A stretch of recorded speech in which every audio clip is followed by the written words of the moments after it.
Great. So our next speaker is Dr. Kylie Booth. Dr. Booth obtained her medical degree and emergency medicine fellowship from the University of Toronto.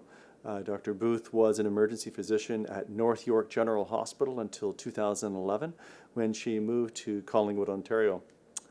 Dr. Booth has been the Chief of Emergency Medicine at CGMH since 2013. She has a special interest in undergraduate and postgraduate medical education, and she holds faculty appointments in the Department of Family and Community Medicine at the University of Toronto and McMaster University. She has a special interest in rural trauma preparedness, emergency point-of-care ultrasound, and leadership training. And with that, let's welcome Dr. Booth. Good morning, everyone. Thank you, Michael, for sharing this morning with me. Wonderful presentations this morning and a real flavor of the international impact of this pandemic. I hope in the next 10 or so minutes to bring you the Collingwood perspective, to tell you what our team has done to meet head on this COVID-19 challenge, which has been challenging. I'm going to start with a little quote: "Necessity is the mother of invention." And indeed, this proverb speaks volumes of the incredible work that our team has done here in the last 3 months. So I'm going to take you on a little story, I hope just to give you a flavor of what our team has been up to, and hopefully put some context into what the hospital has done to pivot itself to respond to this pandemic, and the preparedness that has happened at the front line. At no time in my career can I remember feeling so fortunate, really, to be involved with such an amazing team. I have never been so proud to speak on behalf of our emergency department and indeed our hospital at large, and to share with you on behalf of our team the innovation and the incredible, I would say, Herculean efforts that have gone into making our hospital prepared for what the first wave has been, and potentially what the future may hold. So I'm going to take you back here, back to March 13th. So the second week of March 2020, you heard from the folks in Bergamo. They were sort of in week 2 at that point of what was an incredible pandemic catastrophe, really. And so in Canada, if you can see sort of the middle here, we were still at a handful of cases, but indeed our ED was gearing up, and what we were gearing up for was the Ontario March break. So we had a very busy ski and snowboard season. Our team was ready to sort of rock the last of our ski and snowboard trauma, expecting busloads of city kids and our usual traffic to come through and fall on the ski hill and break their legs and separate their shoulders, and we were ready for that. We were a little tired after a busy winter season, and certainly some of our team was packing their bathing suits and flip-flops and ready for a beach vacation, myself included. Those were not to be. And so we were kind of worn out already going into this. And then, as you remember, our national papers were reporting the coronavirus, as it was called then, and it hadn't yet changed to sort of SARS-CoV or COVID-19, as has now entered our lexicon and been, I think, probably every second word that we're saying. And so when we were looking at the images coming out of China and coming out of Italy, I can say that the sentiment of our colleagues here in the hospital, nursing, respiratory therapists, physicians, mental health specialists, we were frightened. We were communicating feverishly with each other. We were communicating feverishly with our colleagues at OSMH, at RVH, in Midland, in Toronto, and indeed around the world, to say, what is this beast that we will be facing and how can we best prepare ourselves? we were communicating at all hours. We were communicating at 5 in the morning, and I would send texts out to my colleagues and they would text me back because they too were awake. We were following the horrifying stories, and we were facing a reality of a virus that was going to potentially overwhelm our system. We heard about patients with profound hypoxia. We heard about healthcare workers and the impact on infectivity in Bergamo, PPE supplies, and indeed, we were worried that we didn't either. We were worried that we didn't have enough ventilators.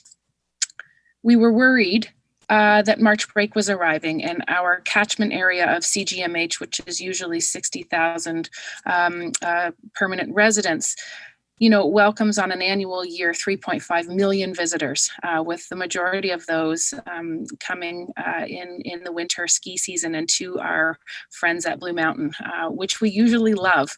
But certainly panic started to strike. We recognized that our little hospital with 74 beds, a small ICU, and really 2 ventilators at that point was going to be hard pressed to manage that influx. And we were nervous and we were scared. It felt like walking a tightrope. Many of our colleagues wrote letters to our children, worried that that we would be infected, that we would suffer great losses. We set up our garages as a doffing station so that when we came home from work, we could get naked in our garages and run to our showers to ensure that our kids didn't hug us first. Numbers went through our heads every night. And really, it was a night terror that in the reality, our system could become overwhelmed. What I want to tell you about is some of the highlights that this fear and this panic and this worry stimulated. And the first one is teamwork. The second one is the importance of our simulation program. And the third one is the adaptability of our team that planned, did, study, and repeated. And so I'll highlight a few of these. The first image I'll share with you is a picture early on taken of our frontline team, who really galvanized around this this challenge. This is us standing here when one of our generous local donors provided these face covers, these head shields for us. And this was the day that that one of our other colleagues pulled into the ambulance bay and delivered these face shields. And this was really galvanizing for us because we relied on each other and we really felt like we were going to be in this together. And that was enormously protective and helpful, I think.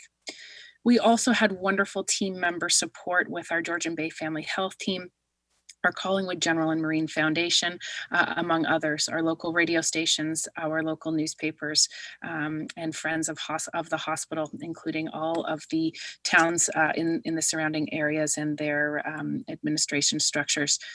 This is a shot here on the right-hand side of 2 of our family health team nurse practitioners who were staffing our assessment tent, which we erected sort of in 2 days' time in the front of the hospital.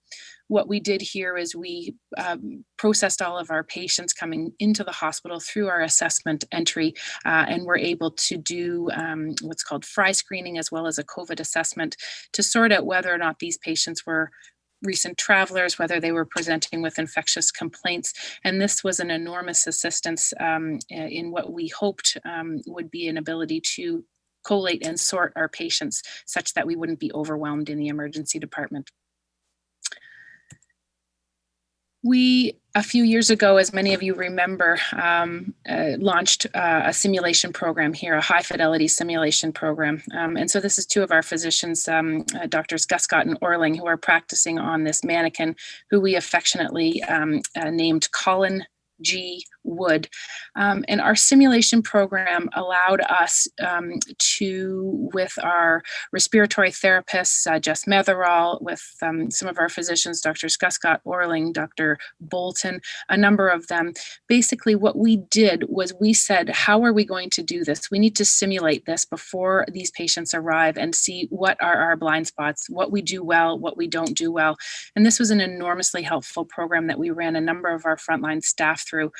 We ran everything from putting on and putting off our PPE and having these simulation moments to say, hey, listen, you just touched your face when you took off that piece of equipment and you need to start again.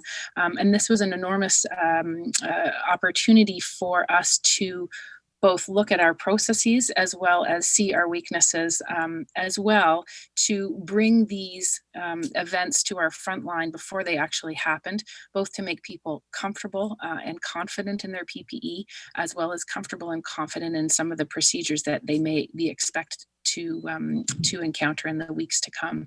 And so this cycle was really helpful to bring that anxiety and that fear level down amongst our community.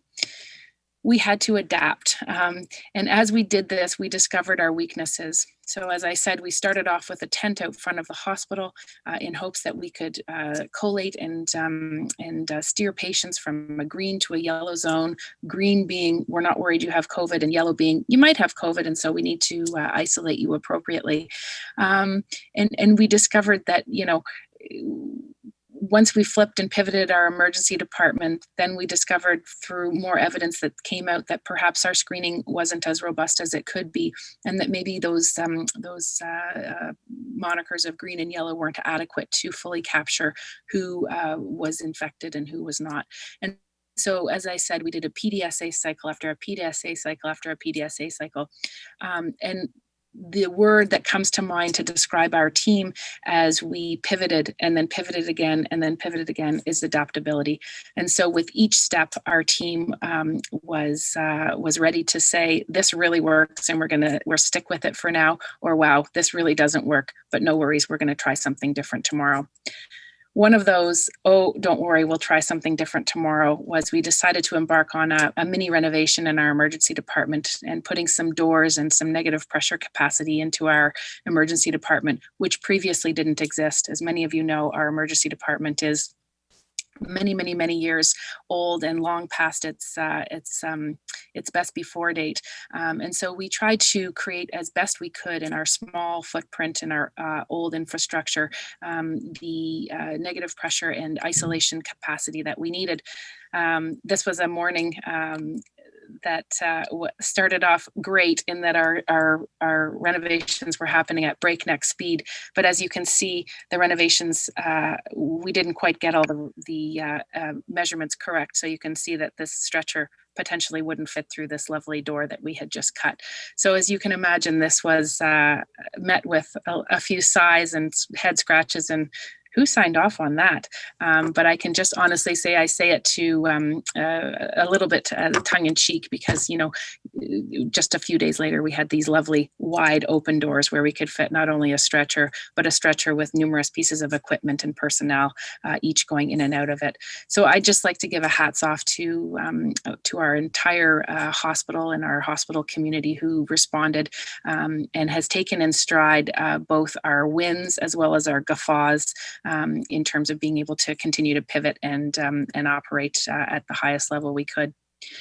Our simulation was also really important because as we simulated with our new personal protective equipment, we realized, this procedure that is intubation, which is bread and butter of emergency medicine and anesthesia in terms of securing an airway for someone and taking over their breathing, becomes very difficult when you're wearing a pair of glasses and you're behind a shield and you have 2 or 3 layers of plastic glare coming back at you. We also discovered we couldn't hear each other in this, and our steps had to be clear and precise, and we needed to practice more and more together such that we could anticipate what someone was saying and potentially work harder to read someone's lips.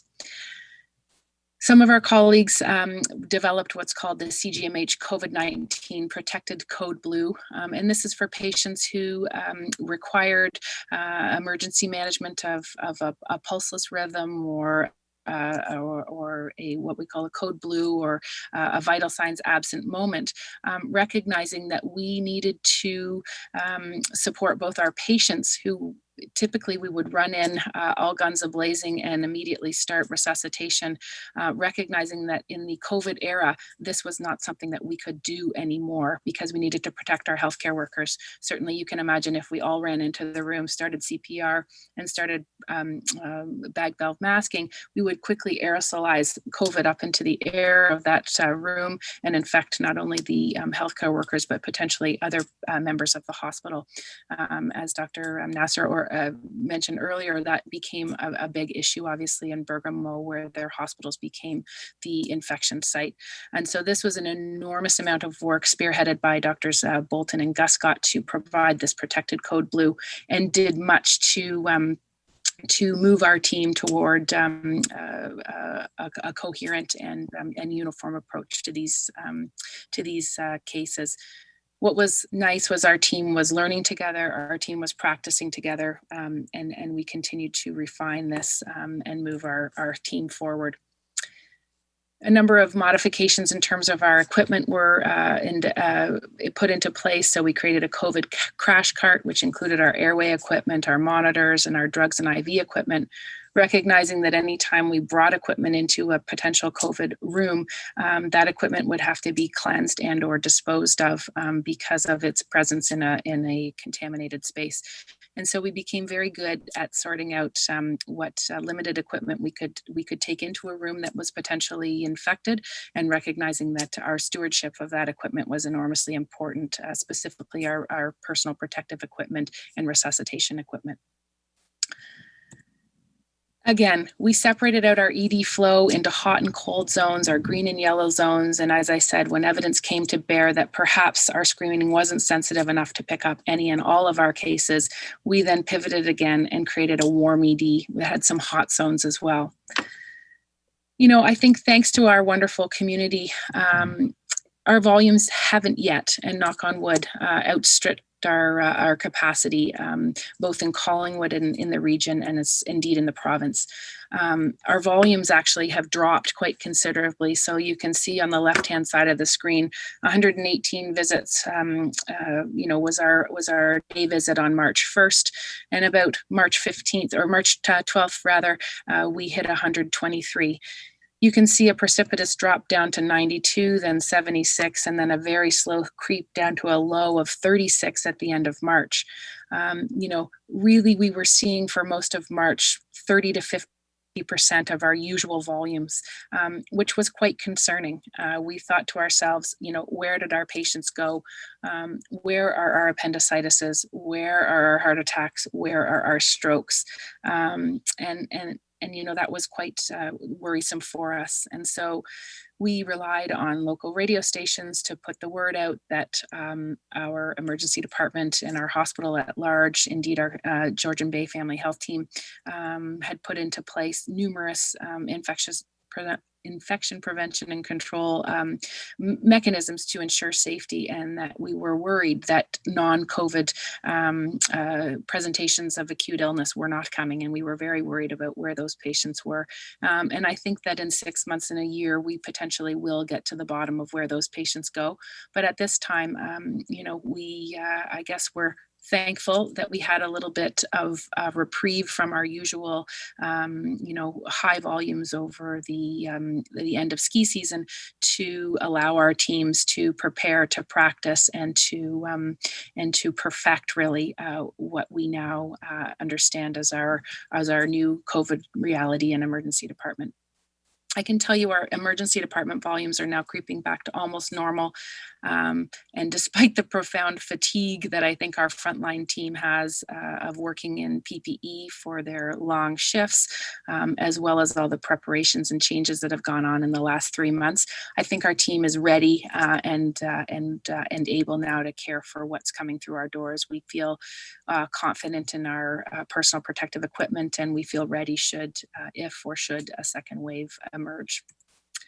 I think one of the overwhelming worries, and we heard some speakers talk about the mental health downstream effects of this are the suffering that has happened due to the social isolation, the financial potential financial ruin of many small business owners and folks that don't have access to those usual mental health supports, whether they be family and friends, and indeed the sort of determinants of health, which include access to financial independence and whatnot.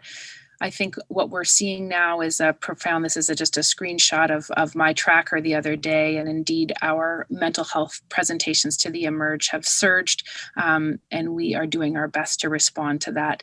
And I think that that's, where our response will lead, depending on whether or not we have a second wave and whether or not restrictions are continued to be opened up going forward.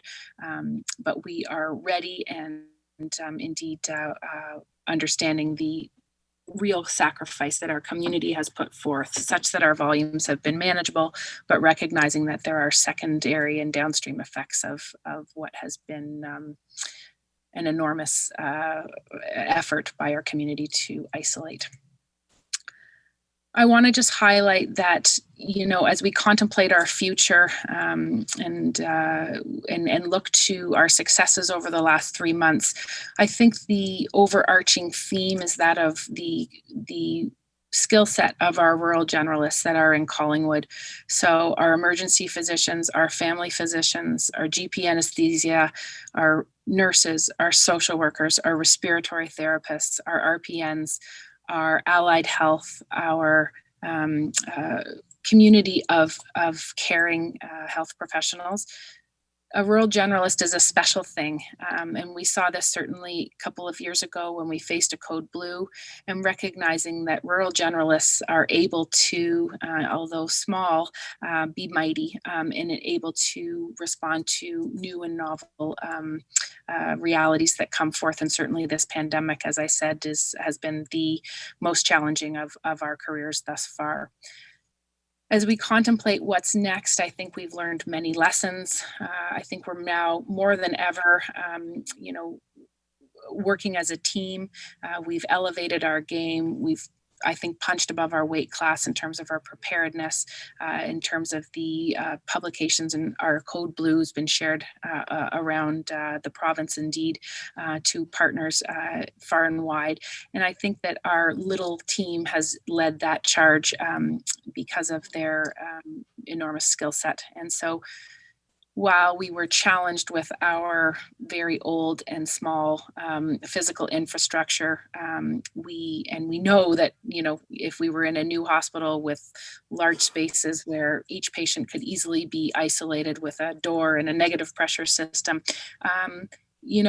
that wasn't our reality. But what has been our reality is the skill set of our rural generalists. And I do feel super, very proud and very grateful that we've been able to navigate this pandemic thus far together. As we go forward, our future steps, I think, we're proud, and we've learned so much. I have a picture here of the masks that I sewed with my children as a project over March break. There was no elastic to be bought, so we took the elastic from my son's old Star Wars underpants. So when I think of where we've come so far. We've come from not being sure of our PPE supply locally to the generosity of donors in our community, to a senior administration team that has worked tirelessly to ensure that we have the equipment that we need. An administration, I believe, that has listened to the front line and has been able to innovate and to pivot again, and to never say we shouldn't have done that, just to say we tried that and now we're going to move forward. So I'm very proud of our team. I want to congratulate the hard work and to thank our patients in our community who've worked so hard to socially isolate and indeed have created a situation where our planning and our preparedness has not been taxed as of now, but certainly we're ready should that need come. So a big thank you to Dr. Lisi for including me today, and I hope this has been a brief overview of your Collingwood Emerge and indeed your hospital and where we've come and where we're heading. Fantastic. Thank you so much, Dr. Booth. If you can maybe unshare your screen again there for a second, just for our question time frame. So the question that we have here is what changes to medical education and or medicine at more rural centers or medium-sized hospitals would you predict would come out of the COVID situation? Well, I mean, medical education went on hold for a little bit in terms of our ability to welcome undergraduate and postgraduate learners. And that was mainly a PPE concern in terms of our ability to ensure that our learners had adequate protection. We are now welcoming those learners back through our emergency department and indeed into our community. You know, it will be a PPE related issue in terms of whether or not we're able to support safely those learners reintegrating into our system. But certainly we have a lot to learn, and our department remains focused on our commitment to medical education. So I don't see a huge change in our capacity for teaching. I think we will want to welcome those learners whose time with us was put on hold in in late March and April, recognizing some of those learners will have gone on to graduate now at the end of this school year. And so I think we'll be looking to increase those opportunities for those folks to come back through on an ad hoc basis if we can support their learning further. You know, I think as everything has gone online, you know, including my children's homeschooling, you know, and recognizing that we can do a lot of things by Zoom, I think we have an enormous wealth of great teachers here in Collingwood. I think we can leverage the online platforms to make sure that we can be involved and continue to participate in those learning environments. And you know, I think our we have been in the past a hugely popular spot for medical education, and I believe that that continues going forward, and we'll look to welcome people in new and novel environments as we are able. Fantastic, thank you. And thank you so much, Kylie, for taking the time to speak with us today. Greatly appreciated, and thanks for setting the stage of what's happening here locally. Thanks again. It's my pleasure.